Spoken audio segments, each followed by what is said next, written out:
A paz do Senhor Jesus, meus irmãos e irmãs, graças a Deus, estamos começando mais um trimestre e continuaremos nossos estudos com a revista Crescendo na Palavra.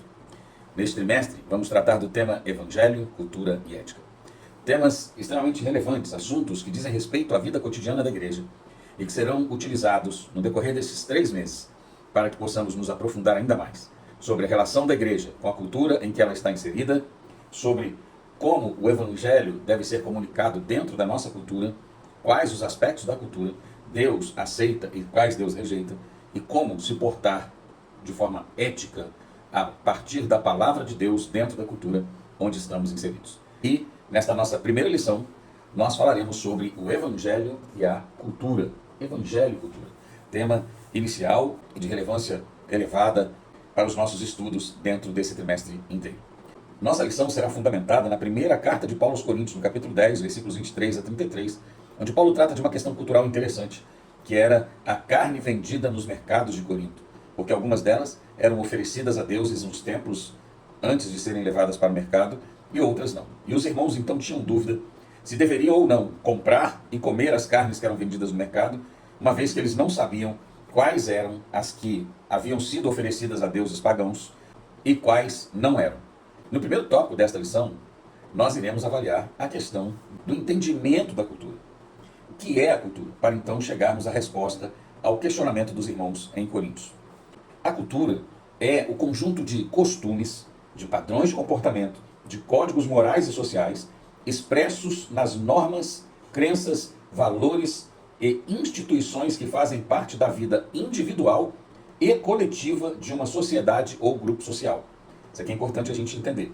Então a cultura, ela abrange aquilo que uma sociedade considera moral ou imoral, ou grupo social. Então veja bem que dentro da sociedade há subgrupos que também têm sua cultura própria. No contexto atual, esses subgrupos são chamados por alguns de tribos. Cada uma dessas tribos possuem seus costumes, suas crenças, seus valores e até mesmo seus conceitos de moral ou de imoralidade. Como, por exemplo, a igreja dentro da sociedade onde ela está. Muita coisa que a sociedade considera normal, a igreja rejeita. Continuando então, gente, estudar a cultura é estudar esses comportamentos, aquilo que norteia um povo. E veja, a cultura é o que governa a vida da gente. Até mesmo no mundo empresarial, a cultura de uma empresa é altamente valorizada. Há um pensador do mundo empresarial, cujo qual me foge o nome agora, que dizia que a cultura come a estratégia no café da manhã. Então, a estratégia ela não serve de nada, a estratégia de uma empresa, de uma igreja, de qualquer instituição, ela não terá nenhum efeito, nenhum valor, se a cultura daqueles que compõem aquele grupo não estiver em consonância com aquilo que a estratégia propõe. A cultura come a estratégia no café da manhã, ou seja, logo de manhã, tudo aquilo que a estratégia planejou, todo o planejamento estratégico feito, levantado, elaborado, cai por terra. Por quê? Porque a cultura destrói. Por exemplo, um povo que tem uma cultura de miséria, uma cultura de que nós somos pobres, a gente não consegue, nós nunca vamos ser como tal grupo, como tal segmento. Esse povo tem uma cultura derrotista, tem uma cultura de limitação, de baixa autoapreciação. Consequentemente, por mais que haja planejamento estratégico para que esse grupo cresça, para que esse grupo expanda, evolua, isso não acontecerá, porque a sua cultura de baixa valorização o sabotará. E na nossa lição, nós veremos que o Deus Todo-Poderoso, ele se revela nas culturas. Ele age na história da humanidade, revelando a sua vontade para as nações, dentro dos costumes culturais destes povos. Então Deus, ele não condena a cultura quando a cultura não é contrária àquilo que a sua palavra preconiza. Deus, ele se revela em meio à cultura. Então a gente vê que em diversos lugares do mundo, os nossos irmãos e irmãs estão servindo a Deus como nós, mas se vestem de forma diferente, têm comportamentos, atitudes diferentes em relação a muitas coisas da vida cristã, por exemplo, o louvor, a oração. Em alguns lugares, os crentes oram, como aqui no Ocidente, fechando seus olhos, curvando sua cabeça e juntando muitas vezes as suas mãos. Em outros lugares no Oriente, como por exemplo os judeus, e muitos judeus convertidos, eles oram abrindo as suas mãos, seus olhos abertos e olhando para o céu. Veja bem, são comportamentos completamente diferentes, porque são culturais e pouco importam. O que importa é que se esteja orando com Deus Ele se revela aos povos através das suas culturas. E há um livro, irmãos, que eu recomendo a todos a leitura, chamado O Fator Melquisedeque, que testemunha isso.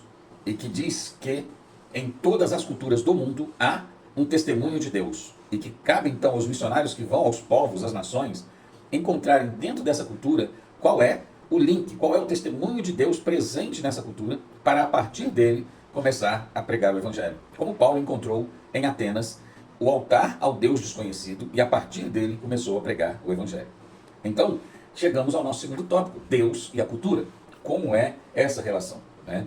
Nós vemos que a cultura é o ajuntamento, né, de costumes, de hábitos, de crenças, de valores de um povo. Mas como que Deus então trabalha com essa cultura que cada nação tem? Há nas culturas alguma coisa que Deus pode rejeitar? Há coisas que Deus aceita? Bom, há aspectos culturais que Deus aceita e manifesta a sua vontade através deles. E há aspectos culturais que o Senhor rejeita veementemente, porque são uma rebelião à sua santidade. Salmo 2, versículos 1 a 12, mostra isso bem claro, né? As nações se esbravejam, as nações conspiram contra o Senhor, e o Senhor ri delas. Não é? Realmente, dentro dos costumes, da cultura dos povos, práticas, aspectos culturais que o Senhor rejeita, que o Senhor condena, e que o Senhor, então, não aceita que a sua igreja, dentro dessa cultura, pratique esse tipo de hábito, ou adote essa conduta cultural. Portanto, irmãos, o que determina se uma manifestação ou costume cultural deve ser ou não aceito e praticado pelo povo de Deus é se essa manifestação cultural, ou esse costume da cultura, está em conformidade com a Escritura Sagrada. E isso é o que mais importa, né? Aquilo que a Bíblia nos revela é o que nós precisamos ter como nossa cultura, como nossa regra de fé e prática. Nós devemos absorver tanto o conteúdo, o ensino bíblico, de forma que a Bíblia se torne a nossa cultura, ou seja, aquilo que governa nossos costumes, nossos valores, nosso estilo de vida. E aí, dentro da nossa cultura nativa, ou da cultura onde vivemos, nós teremos condições de avaliar se podemos ou não vivenciar determinados aspectos culturais do nosso povo, ou do povo onde vivemos. Um belo exemplo disso é o que a Escritura nos traz em Deuteronômio 22, no versículo 5. Esse texto é muito interessante. O texto nos ensina: não haverá traje de homem na mulher, e nem vestirá o homem roupa de mulher, porque qualquer que faz isso, abominação é ao Senhor teu Deus. Então surge aí a pergunta que durante muitos anos povoou a mente de muitos crentes. O que significa essa proibição de Deus para Israel? Bom, vamos ver, né? Naquele contexto, tanto homens quanto mulheres utilizavam o mesmo tipo de roupa, túnica, era a mesma roupa. Mas então por que Deus está proibindo esse povo de vestir roupa de homem e roupa de mulher se era a mesma roupa? Era a mesma roupa no modelo, mas haviam detalhes que distinguiam a roupa masculina da roupa feminina. As túnicas masculinas e femininas tinham indicadores claros da sexualidade dentro da cultura judaica. E o Senhor respeitou esses sinalizadores da sexualidade dentro da roupa dos judeus. Respeitou e usou esse padrão que já era cultural para então estabelecer o seu mandamento. E ele então estabeleceu o princípio da santidade dele a partir de um costume judaico que era referente à sua indumentária, às suas roupas. As túnicas femininas tinham características peculiares. Primeiro, elas iam até o tornozelo da mulher. Elas tinham, em geral, um decote em V, pequeno, bem discreto, e tinham bordados nas suas beiradas.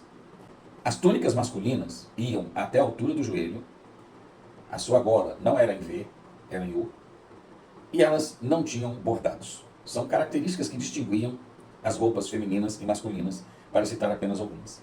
Bom, Deus respeitou isso e a partir desse costume judaico estabeleceu o princípio da santidade. E hoje nós temos situações semelhantes, como por exemplo a calça comprida. Ora, há calças compridas que são femininas e há calças compridas que são masculinas, assim como no tempo de Moisés. Homens e mulheres usam o mesmo tipo de roupa, calça comprida, porém há detalhes na calça comprida feminina que a distinguem da calça comprida masculina e vice-versa. Então o que Deus está proibindo ali é que a mulher use uma calça masculina ou o homem use uma calça feminina. Esse seria o sentido contemporâneo desse mandamento. Então, quando nós nos debruçamos diante do texto de Deuteronômio 22:5, conseguimos entender a partir disso que o Senhor está condenando é a prática de travestir-se. O travestir-se é o que Deus rejeita, que um homem se vista como uma mulher ou que uma mulher se vista como um homem. Este é o pecado condenado pelo Senhor. Então, há costumes culturais que o Senhor respeita e não exige seu abandono por não contrariarem a sua vontade e a santidade. mas que o Senhor coloca limites a eles, como esse caso aqui. E há costumes dentro das culturas que o Senhor rejeita veementemente, que o Senhor não aceita sob hipótese alguma, como, por exemplo, na cultura coríntia, de onde o nosso texto base provém, era cultural a prática da prostituição cultural, e Deus proíbe. Também, embora não esteja na nossa revista, acho interessante relacionar isso aqui, mais para frente nós iremos abordar, se não me falha a memória, havia na sociedade coríntia uma cultura de que alguns homens usavam cabelo comprido, mais ou menos até a altura do ombro, enquanto outros homens usavam cabelo tosqueado, semelhante ao meu, assim, né? Onde tem ainda. Exatamente assim. Mas isso era uma cultura, para os coríntios, muito comum, mas que apontava para um pecado que Deus condena. Os homens que usavam cabelo comprido, eles eram amantes de outros homens. A prática bissexual em Corinto era muito comum, e Deus condenava essa prática, como condena em sua escritura, era muito comum. E esses homens de cabelo comprido eram os parceiros passivos nessa relação homossexual. Então, quando Paulo escreve aos irmãos de Corinto, no capítulo 11, por exemplo, ele proíbe aos homens que usem cabelo comprido. Porque naquele contexto cultural, usar cabelo comprido era ser identificado com uma prática sexual condenada pela Escritura Sagrada. Portanto, aos irmãos de Corinto era proibido usar cabelo comprido. Todos os homens deveriam ter o cabelo bem curtinho, como o padrão que eu estou usando hoje. Mas veja como é que são as coisas na cultura. Em Jerusalém, onde estava a igreja sede, a igreja central do cristianismo da época, um homem ter cabelo comprido era sinal de honra e santidade.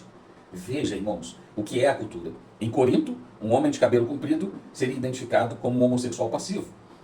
Em Jerusalém, um homem de cabelo comprido seria identificado como um homem santo. Por quê? Nazireu de Deus, consagrado desde o ventre da mãe, e não poderia levar navalha ao seu cabelo. Veja como a cultura muda e Deus respeita. Em Jerusalém é sinal de santidade, em Corinto é sinal de pecado, à luz da palavra de Deus. Essa é a diferença cultural importante a ser abordada aqui, e é também a mesma diferença no que se refere ao Deuteronômio 22:5 em relação à roupa. Não é o modelo da roupa, mas é a característica dela. O que identifica a roupa como sendo de homem ou de mulher, sendo que é o mesmo modelo de roupa. As túnicas dos dias de Moisés tinham características específicas, assim como roupas hoje também têm. Calças compridas masculinas e femininas são, de fato, muito diferentes. Porém, também vale observar o seguinte: aqui não entram as roupas que nós chamamos de unissex, como, por exemplo, as nossas igrejas fazem camisas de malha com tema anual, alguma coisa assim. E, obviamente, tanto homens quanto mulheres podem usar essa roupa. Deus não está condenando essa prática, uma roupa que seja comum a homens e mulheres. O que Deus está condenando é o travestir-se. São homens e mulheres usarem roupas que os identificariam como sendo de outro sexo e não como sendo quem são. Amém? Por fim, chegamos ao terceiro tópico: Deus e a contracultura. O que é a contracultura? A contracultura cristã diz respeito às práticas culturais condenadas pelo Senhor na Escritura e que ele exige que o seu povo rejeite, ainda que a cultura local as considere normais. Então, o que é contracultura? É quando a igreja rejeita algo que, na sua cultura humana, é considerado perfeitamente normal, mas a igreja não faz. Logo, a igreja é contracultura, ela é oposta à cultura. Um exemplo bíblico de contracultura cristã é esse de Corinto, né? A cultura dos coríntios considerava normal a prática religiosa de oferecer sacrifícios aos deuses pagãos e comer a carne consagrada a esses deuses, até porque esse era um sinal de comunhão. O que é comum, por exemplo, para nós, na imagem da Santa Ceia, em que nós consagramos o pão e o cálice e comemos e bebemos do pão e do cálice, porque isso significa que nós participamos da mesa de Jesus Cristo. Logo, comer e beber comidas sacrificadas a ídolos significa que participa-se da mesa desses ídolos, ou demônios, o que quer que seja. Por isso, Deus proíbe os irmãos de comerem comidas sacrificadas a ídolos. Ora, se você sabe que aquela comida foi sacrificada a ídolo, você não deve comer. Mas tem um porém. Deus proíbe desde que a pessoa tenha consciência de que aquilo foi sacrificado a um ídolo.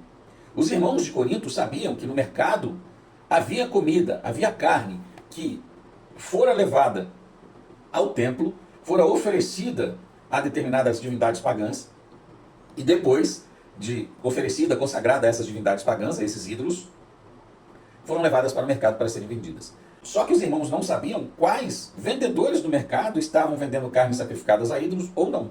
E, portanto, eles tinham medo. Falou, e agora? Melhor não comprar carne, porque a gente não vai comer alguma coisa sacrificada a ídolo, porque o Senhor condena.